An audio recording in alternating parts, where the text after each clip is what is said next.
तर नाशिकमध्ये प्रजासत्ताक दिन सोहळ्याला गालबोट लागलाय। मंत्री गिरीश महाजन यांच्या भाषणादरम्यान वन विभागाचे अधिकारी माधवी जाधव यांनी आक्षेप घेतला।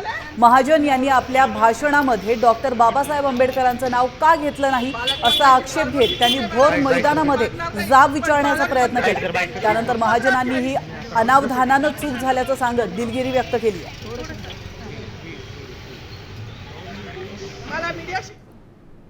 बाबासाहेबांचं नाव आहे तो संविधानाला कारणीभूत आहे, त्याला तुम्ही संपवायला निघाले।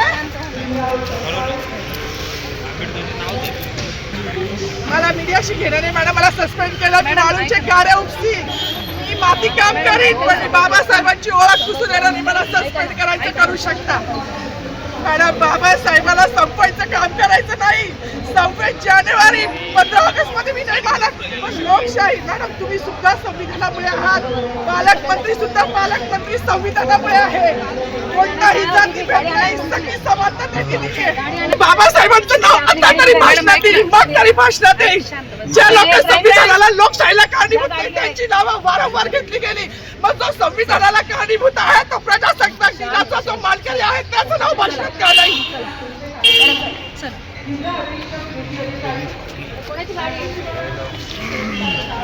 नाही अनावधान राहिलं असेल असं नाहीये, पण तसा काही माझा कुठलाही हेतू नव्हता, कुठलाही माझा तसा हेतू नव्हता। आणि त्याच्यामध्ये फक्त मी घोषणा दिल्या, भारत माता की जय, वंदे मातरम, शिवाजी महाराज की जय, बरोबर आहे। तसं काही असेल तर अनावधान झालं असेल, त्यामुळे माझा त्यामागे कुठे काही मुद्दाम नाव डावलण्याचा वगैरे हेतू नाही। आणि मला वाटतं प्रत्येक वेळेला आपण दरवर्षी भाषण देतो तुम्ही तपासून बघा, त्यावेळेला असं काही होत नाही। तर यावेळेला त्यांना काही वाटत असेल तर माझी दिलगिरी व्यक्त करतो मी।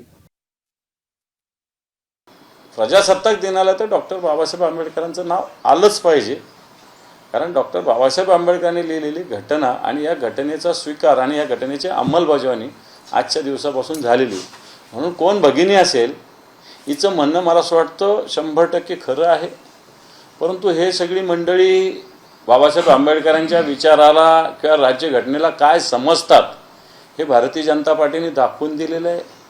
मागच्या लोकसभेच्या निवडणुकीचे संविधान बदलण्यासाठी 400च्या पारची घोषणा यांनी दिलेली आहे, म्हणून हे संविधानाला मानणारे लोक नाहीच आहे।